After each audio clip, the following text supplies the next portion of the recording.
इसलिए वर्तमान की भी कोई आदि व्याधि महामारी सामने हो और चाहे और कोई प्रॉब्लम हो, थोड़ा धैर्य से, थोड़ा समता से, क्षमता से काम लें तो आपका जल्दी अच्छा होगा, स्वस्थ होंगे, सुखी होंगे।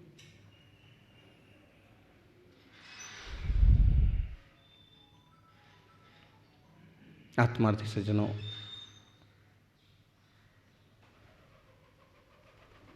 सनत कुमार चक्रवर्ती की कहानी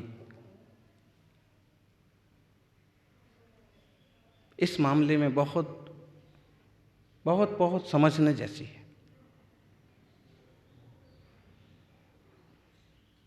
देह का कहाँ उतना राग और कहाँ इतना विराग। कहते हैं चक्रवर्ती सनत कुमार कामदेव जैसे ही सुंदर थे, कामदेव ही थे। देवताओं के दरबार में उनके सुंदर शरीर की चर्चा चलती थी।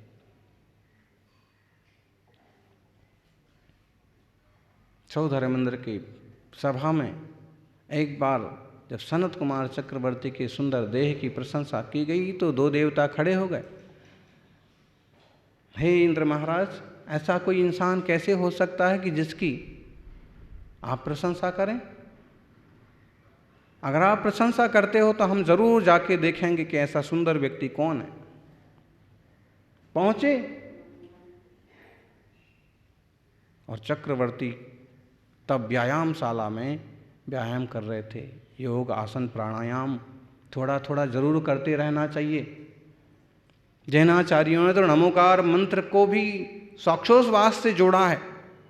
आप 9 बार नमोकार मंत्र का जाप करते हो तो उसमें 27 बार श्वासोच्छ्वास का प्रयोग होना चाहिए।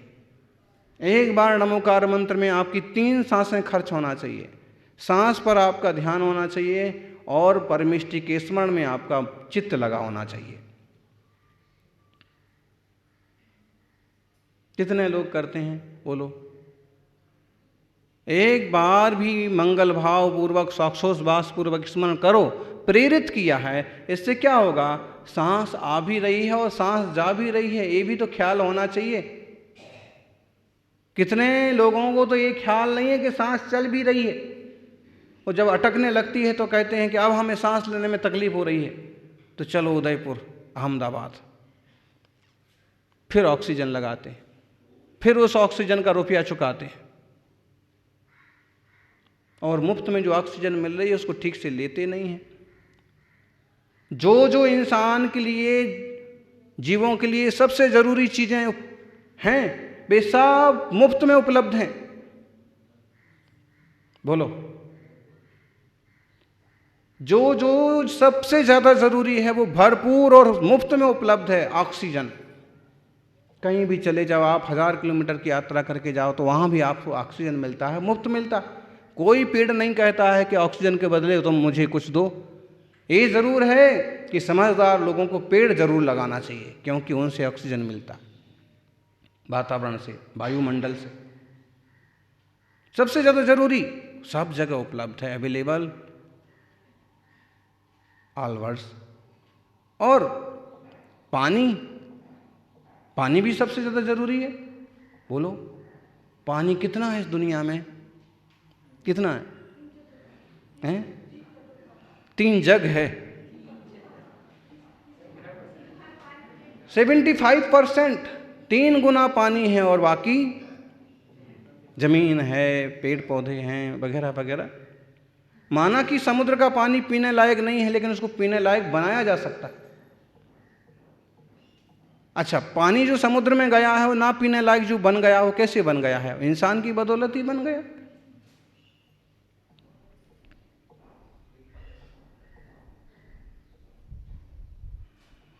बोलो, समुद्र का पानी खारा कैसे हो गया? हैं?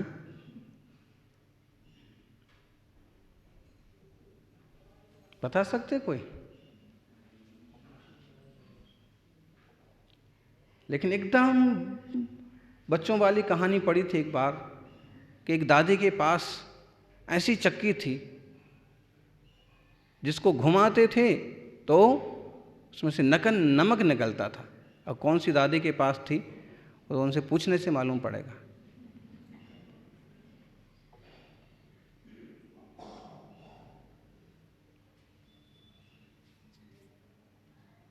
दादी चक्की घुमाती, चक्की चलाती और नमक निकलता। नमक का स्वाद बहुत अच्छा। नमक के बिना कोई रोटी खाई जाती है, भोजन किया जाता है। नीरस करना पड़ता है जिस दिन, उस दिन किसी की याद आए ना आए। एक बार भगवान की याद आए ना आए, लेकिन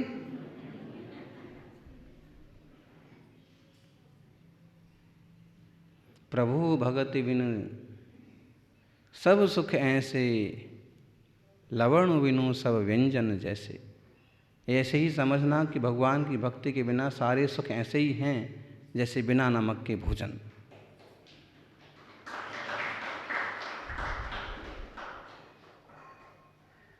ज़्यादा लोगों ने दादी को तंग करना चालू कर दिया, परेशान करना चालू कर दिया, छीनने लगे, परेशान करने लगे।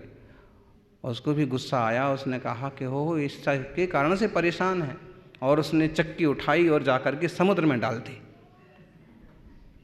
और चक्की समुद्र में डाल दी तो आज भी घूमती हुई चक्की में से नमक बनता रहता है और समुद्र का पानी खारा होता रहता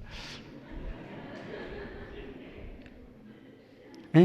अब वास्तविकता तो ये है कि उसमें इस टाइप के पदार्थ मिलते जाते हैं कि जब वह अमुक अमुक टेम्परेचर पर सूखता है तो उसके तल में नमक जम जाता है। भावनगर से घोघा तीर्थ की वंदना को जब गए थे तो अब ऐसे कहेंगे ना तो आप लोगों को आश्चर्य लगेगा। जैसे यहाँ गेहूं के ढेर लगे रहते हैं मंडी में, वैसे वहाँ नमक के ढेर लगे थे, पहाड़ के पहाड़। 150 ट्रक भर जाएं आराम से हैं। और कुछ साधु चले गए उसके ऊपर और कुछ श्रावकों ने उसके फोटो खींच लिए। जिसको भेजे वो बोले कि महाराज हिमालय पर पहुंच गए हैं क्या, क्योंकि वो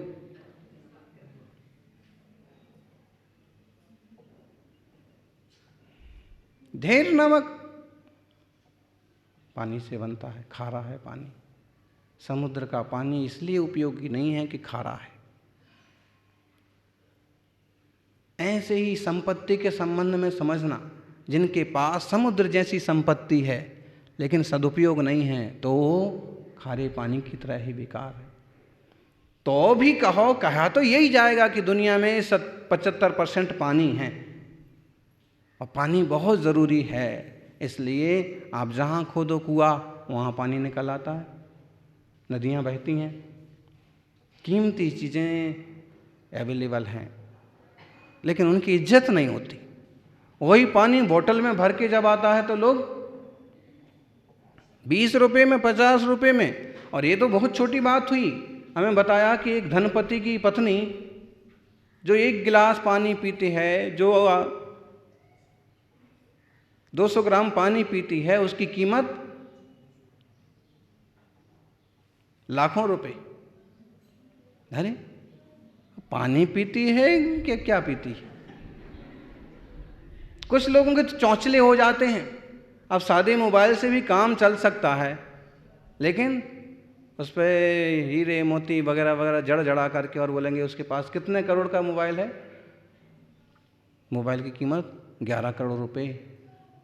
15 करोड़ का मोबाइल गिफ्ट किया, 200 करोड़ की गाड़ी गिफ्ट की। तो क्या गिफ्ट किया है? पागलपन और कुछ नहीं।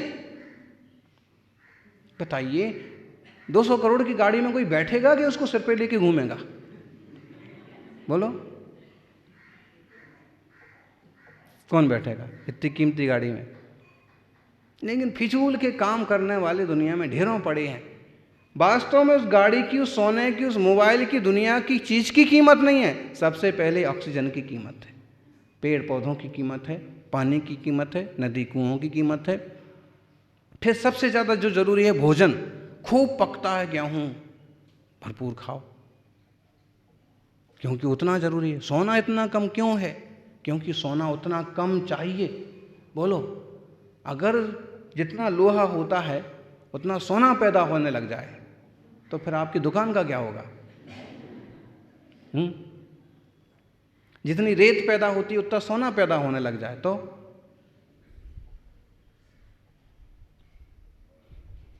चीज कम होने से उसकी ज्यादा कीमत मालूम पड़ती है, लेकिन उतनी ही चाहिए इसलिए उतनी है।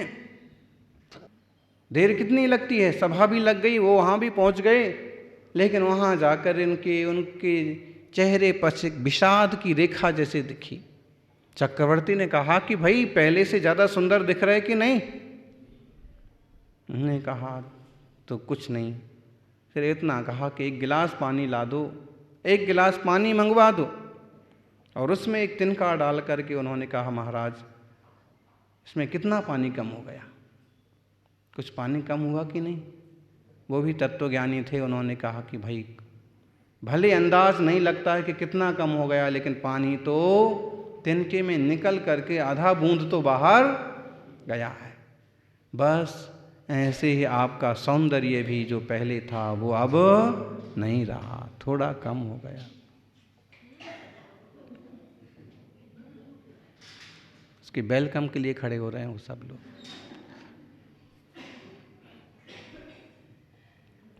वो भी एक पर्याय है, विचार करो, देखना अभी ये हाल है।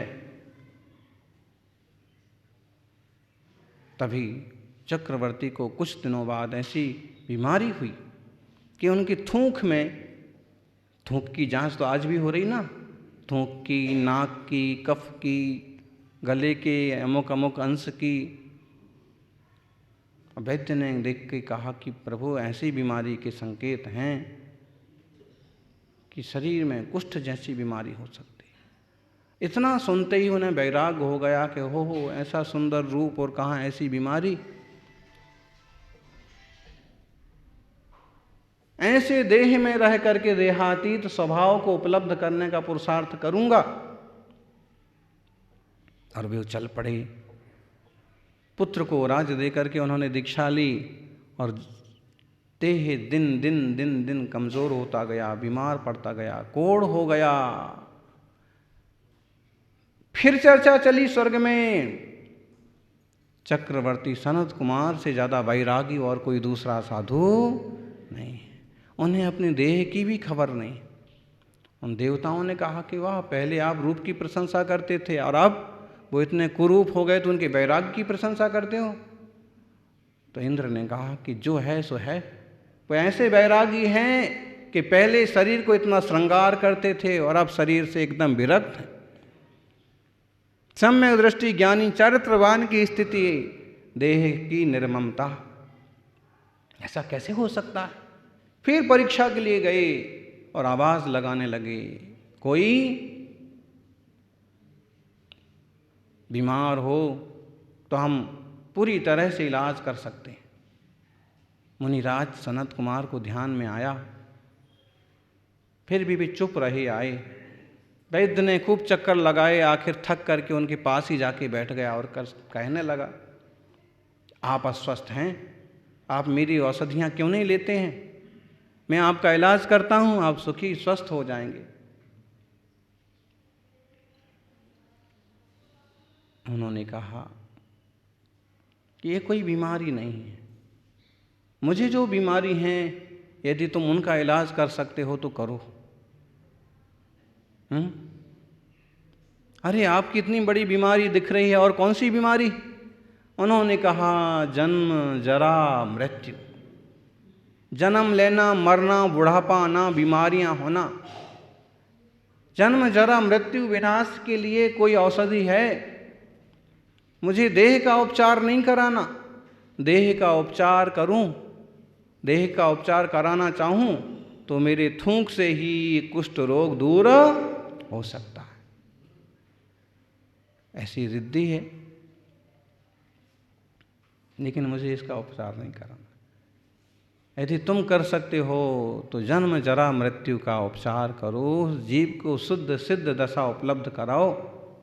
कहते हैं देवता ने तुरंत वैद्य का रूप छोड़ा और हाथ जोड़ के देवता के रूप में प्रकट हो गया। उसने कहा कि ये बीमारी का इलाज तो आप जैसे महर्षि ही कर सकते हैं, हमसे कुछ नहीं होने वाला। बोलो, पहले तो ये इतनी तैयारी हो कि हम इतना स्वीकार कर पाएं कि इसका स्वभाव ऐसा है। कितने लोगों को अपना रंग रूप देख करके गिलानी होती है, किन्हीं को अपनी आवाज़ से घृणा होती है, किन्हीं को अपने केस से, बाल से, किन्हीं को कोई बीमारी से। अब जो है सो है, हैं? बोले कैंसर हो गया, बोले टीबी हो गई तो आत्महत्या करने चल दिए। धैर्य रखो, शांति रखो, ठीक हो तो ठीक करो, नहीं तो ज़्यादा क्लेश करने से क्या फायदा। ये तो स्वभाव है, देह का होना ही है। शरीरम रोग मंदिरम, शरीर रोगों का घर है, मंदिर है। निरोग कौन है पूरी तरह से? जो स्वास्थ्यम यदातिन्तिकमेश पुंसाम स्वार्थो न भोगा परिभंगुरात्मा त्रसोनुसंगान अचताप शांति रीतितमाख्यत भगवान सुपार्श्व। तृष्णा की शांति नहीं हो सकती है, देह की बीमारियां नहीं मिट सकती हैं, स्वरूप में स्थिर होना ही सच्चा स्वास्थ्य है। इस तरह का पुरुषार्थ जीव को करना चाहिए।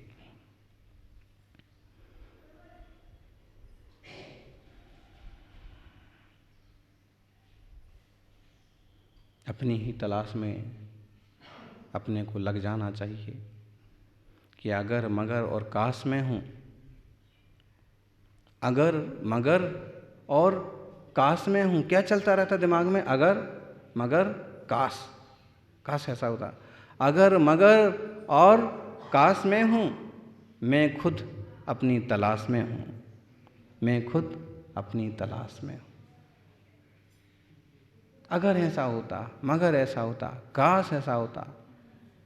आज अवसर है कि अगर मगर तगर को छोड़ करके देह से देहातीत आत्मा स्वभाव की उपलब्धि के लिए पुरुषार्थ किया जाए। इसे स्वस्थ और सुखी करना मुश्किल है, लेकिन परिपूर्ण आत्मा स्वभाव को, आत्म स्वास्थ्य को उपलब्ध करना का मार्ग भगवान वीर ने बताया है। उस पर चलेंगे तो अपना जरूर कल्याण होगा। देह की दृष्टि से जितनी सावधानी ही रखना है, सतर्कता रखना है, रखिए, लेकिन आत्मा को भूल करके नहीं। वो विरक्त सनत कुमार मुनिराज ने उसी भाव में ऐसी तपस्या की कि वे उत्तम गति को प्राप्त हुई। अपन सभी उत्तम पर्याय को, उत्तम दशा को उपलब्ध हों और बार बार का जन्म मरण का प्रपंच मिटे, ऐसी भगवान से प्रार्थना करते हैं। जय बोलिए 24 तीर्थंकर भगवान के।